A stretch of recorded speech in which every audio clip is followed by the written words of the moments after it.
Selamat sejahtera and hai semua. Hari ini kita akan sama-sama ulang kaji subjek fizik. Topik yang kita akan belajar hari ini adalah topik thermal physics, which is topik IGCSE. Dalam video ini kita akan fokus pada subtopik pertama, iaitu Simple Kinetic Molecular Model of Matter. Dalam subtopik ini kita akan belajar tentang molecules and the gas laws. Molecules are tiny particles that can be only seen by electron microscope, and kita semua tahu matter is made up of molecules. Setiap matter ada kinetic teorinya. The function of kinetic theory is it can explain the existence of solid, liquid and gaseous state. Let's take a look at the properties of solid, liquid and gas.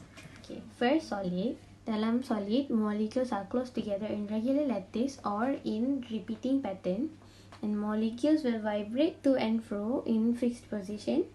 Lepas tu, the attractive and repulsive force between the molecules in solids are very balanced. In liquid, molecules are slightly further apart than in solids, and they will vibrate and move rapidly over short distance. Tapi kalau kita tengok solid, molecules dalam solid doesn't move, but they will only vibrate. And then molecules in liquid will slip past each other in all directions, and that is how they will take the shape of any container. The molecules in gas are much further apart than in liquids and solid. The distance between the molecules in gas are 10 times more than the distance between the molecules in liquids and solids. And then, gas are much denser and can be compressed into a smaller space.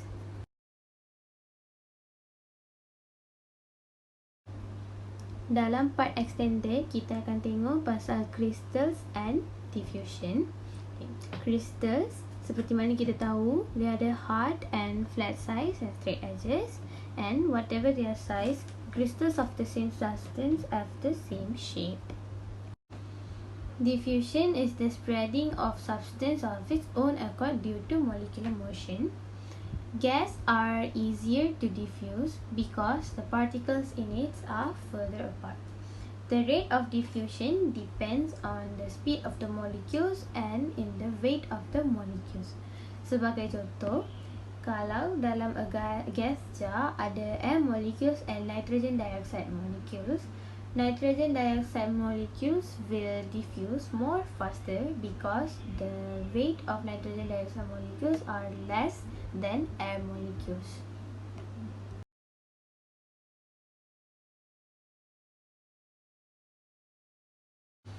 Dalam gas law, kita akan tengok pasal pressure of a gas. Sebagai contoh, bila kita remove angin daripada tin using vacuum pump, tin tu akan collapse because air pressure dekat luar lagi tinggi daripada air pressure dekat dalam tin tu. Antara gas law yang kita akan belajar adalah Charles law. So Charles law ni basically dia cerita pasal how temperature of a gas affect volume of a gas. So bila temperature of gas increase, the volume of a gas also will increase, and that is why it is a directly proportional. So kita boleh tengok dekat sini, V is directly proportional to T. So depan T ada constant. Constant kita adalah mass of gas. So kita kena jadikan constant sebagai subjek. Jadi T tu kita kena tukar jadi bahagi. Therefore wujudnya formula V over T is equals to constant. Usually kalau nak jawab soalan, kita kena guna formula yang dekat bawah tu, which is V1 over T1 is equals to V2 over T kedua.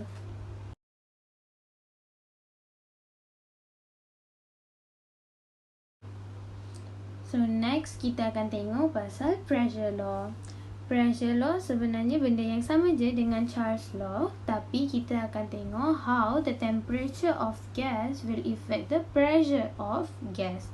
So, bila temperature of gas increase, there will be more frequent collision with the walls. Maksudnya bila dipanaskan, the molecules, movement of the molecule will be more rapid and they will collide with each other more rapid. Therefore, there will be more pressure. So, benda ni juga adalah directly proportional.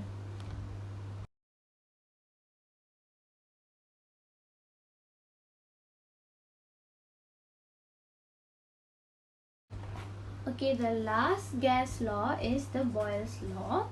So Boyle's law ni dia cerita pasal how the volume of gas affects the pressure of gas. Dalam ni temperature is constant.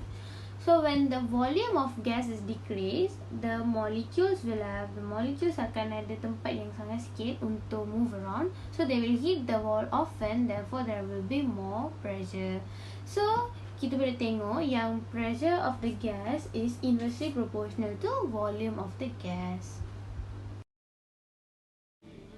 So ini adalah formula Boyle's law. So P is inversely proportional to 1 over V. Kenapa 1 over V? Sebab inversely proportional kan dia akan jadi 1 per unknown. Unknown kita adalah volume. 1 is the constant. So constant kita adalah temperature. So basically kalau kita nak jadikan constant sebagai subjek, kita kena tukar V jadi darah. So it will become P. V is equals to constant. So combining law, kita kena combine tiga formula yang kita belajar tadi. So these are the graphs for the 3 gas laws. Charles law and pressure law punya graph is straight line graph because they are directly proportional to each other. Maksudnya bila kita tengok Charles law, volume they linearly expand with temperature, and also pressure law, pressure linearly expand with temperature. Tapi kalau kita tengok Boyle's law punya graph dia lain sebab pressure is inversely dalam graph tu pressure is inversely proportional to volume.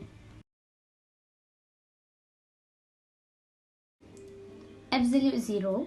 Absolute zero is the lowest temperature possible, and dekat absolute zero there will be no molecular motion ceases and a substance has no internal energy. Maksudnya dekat absolute zero, tak kisahlah solid ke liquid ke gas, molecules dalam any substance does not have internal energy and molecular motion, so molecules dalam substance tu takkan bergerak. So Celsius in absolute zero scale is called as Kelvin, and they are all denoted by K. So as we all know, negative 273 Celsius is equals to 0 Kelvin, which is the absolute zero. So kalau kita when conversion is happened, 0 Celsius will become 273 Kelvin. This is the end of this subtopic. Thank you.